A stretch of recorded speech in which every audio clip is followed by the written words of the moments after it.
নিরামিষ দিনে একবার বানিয়ে দেখুন, বারবার সবাই আবদার করবে।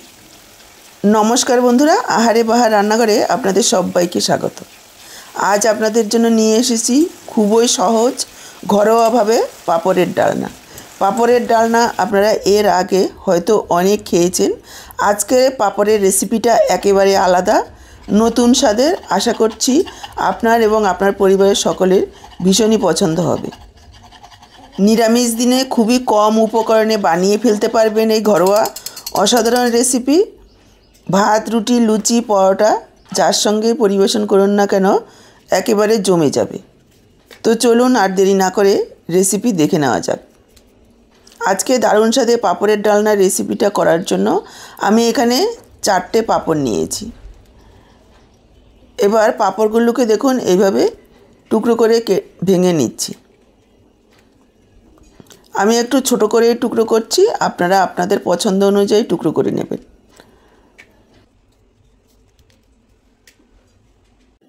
এদিকে দেখুন একটা হামলদিস্তায় নিয়ে নিচ্ছি 1 চা চামচ মৌরি। মৌরিটাকে একটু থেতো করে নেব।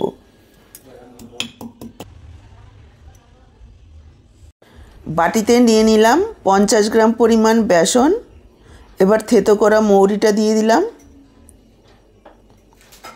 দিয়ে দিচ্ছি একটু লাল লঙ্কার গুঁড়ো আর পরিমাণ মতো লবণ। এবার অল্প অল্প জল দিয়ে একটা ব্যাটার তৈরি করে নেব। একবারে বেশি পরিমাণে জল দেবেন না, তাহলে বেসনটা ডেলা পাকিয়ে যাবে। অল্প অল্প করে জল দিলে ব্যাটারটা তৈরি করতে সুবিধা হবে।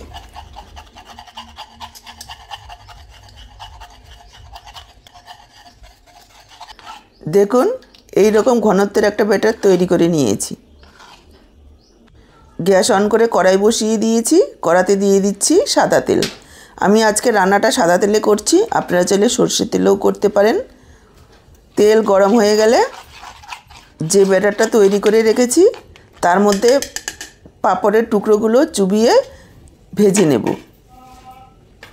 এবার এখানে অনেকেই বলবেন যে পাঁপড়গুলো বেসনে না ডুবিয়ে রান্না করা যাবে না। রান্না করা অবশ্যই যাবে, তবে এইভাবে যদি একটু বেসনে ডুবিয়ে রান্নাটা করা হয় তাহলে এর টেস্ট অনেক গুণ বেড়ে যাবে, আর ঝোলে দিলেও পাঁপড়গুলো একদমই গলে যাবে না।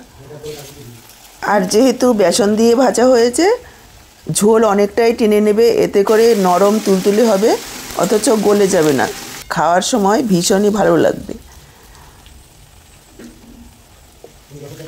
পাঁপড়গুলোকে উল্টে পাল্টে একেবারে লালচে করে ভেজে নেব। গ্যাসের ফ্লেমটাকে মিডিয়াম লোতে রেখে ভাজবেন, তাহলে খুব ভালোভাবে ভাজা হবে। দেখুন উল্টে পাল্টে একেবারে লালচে করে ভেজে নিয়েছি। এভাবেই সবগুলো পাঁপড় ভেজে তুলে নিচ্ছি। সবগুলো পাঁপড় ভেজে তুলে নিয়েছি। চাইলে আপনারা এইভাবে ভেজে ডালের সাথে সাইড ডিশ হিসেবেও খেতে পারেন, খেতে ভীষণই ভালো লাগবে। এবার দেখুন এদিকে নিয়েছি 2টো মিডিয়াম সাইজের আলু।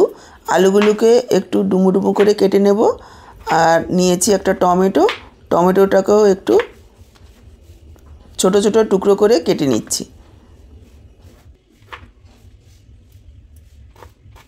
পাঁপড় ভেজে বাকি যে তেলটা রয়েছে তার মধ্যে আমি আলুগুলোকে ধুয়ে দিয়ে দিলাম। আলুগুলোকে একটু লালচে করে ভেজে নেব। দিয়ে দিচ্ছি একটু লবণ পরিমাণ মতো। তারপর দেখুন 3-4 মিনিট সময় নিয়ে আলুগুলোকে একেবারে লালচে করে ভেজে নিয়েছি। এবার আলুগুলোকে তুলে রাখবো। একটা মশলা তৈরি করে নেব। আপনারা চাইলে গুঁড়ো মশলাতেও রান্নাটা করতে পারেন, তবে একটু ফ্রেশ মশলা তৈরি করে নিলে পাঁপড়ের ডালনাটা বেশি টেস্টি তৈরি হবে।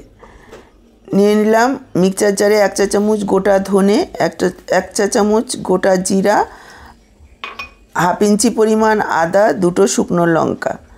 পরিমাণ মতো জল দিয়ে দেব। আর দিয়ে দিচ্ছি একটু লবণ। যেহেতু অল্প মশলা, একটু লবণ দিলে পেস্টটা ভালো হবে। তারপর দেখুন এই রকম একটা মিহি পেস্ট বানিয়ে নিয়েছি। ফোড়নে দিয়ে দিলাম 1/2 চা চামচ গোটা জিরা আর 1/4 চামচ হিং। এই সময় গ্যাসের ফ্লেমটাকে একেবারে লোতে রাখবেন, তা না হলে কিন্তু হিংটা পুড়ে যাবে। সাথে দিয়ে দিলাম একটা তেজপাতা আর দিয়ে দিচ্ছি 1 চা চামচ চিনি। এই সময় চিনিটা দিলে টেস্টটাও ভালো হবে, কালারটাও সুন্দর হবে। এবার লো ফ্লেমে 30-40 সেকেন্ড একটু ভেজে নেব। তারপর এখানে যোগ করে দিচ্ছি ছোট 1 চা চামচ হলুদ গুঁড়ো। এইভাবে একটু হলুদ গুঁড়োটা মিশিয়ে নিলে গরম তেলে কালারটা খুব সুন্দর আসে। তারপর যোগ করে দিলাম পেস্ট করে রাখা মশলাটা।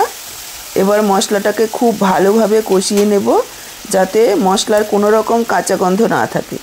এখানে যত ভালোভাবে মশলাটা কষানো হবে ততই কিন্তু টেস্ট ভালো হবে। মশলার জারটা ধুয়ে অল্প পরিমাণে একটু জল যোগ করে দিলাম।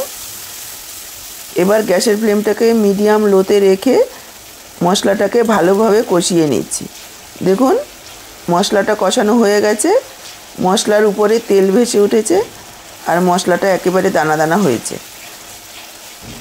এবার আমি যোগ করে দিলাম ভেজে রাখা আলুগুলোকে মশলার সাথে একটু কষিয়ে নেব। আর দিয়ে দিচ্ছি কেটে রাখা টমেটো। মিশিয়ে নিয়ে একটু ঢাকা দিয়ে দিচ্ছি। দেখুন ঢাকা দিয়ে 2 মিনিট মতো আলুগুলোকে মশলার সাথে কষিয়ে নিয়েছি। এবার দিয়ে দেবো পরিমাণ মতো জল। জলের পরিমাণটা একটু বুঝে দিতে হবে, যেহেতু পাঁপড় অনেকটাই কিন্তু জল টেনে নেবে। আলুগুলোও সেদ্ধ হবে। এখানে আমি 2 কাপ পরিমাণ জল যোগ করে দিয়েছি আর দিয়ে দিলাম স্বাদ অনুযায়ী লবণ। মিশিয়ে নিয়ে ঢাকা দিয়ে প্রায় 7-8 মিনিট রান্না করব, যাতে আলুগুলো খুব সুন্দরভাবে সেদ্ধ হয়ে যায়।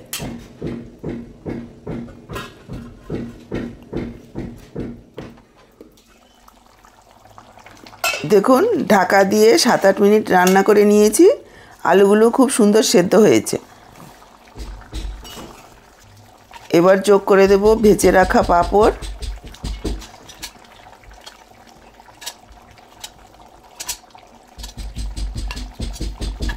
মিশিয়ে নিয়ে দিয়ে দেব 1/2 চা চামচ গরম মশলার গুঁড়ো আর 1 চা চামচ ঘি। আরও একবার সব কিছু খুব ভালোভাবে মিশিয়ে নেব আর বেশি সময় ফোটাবো না।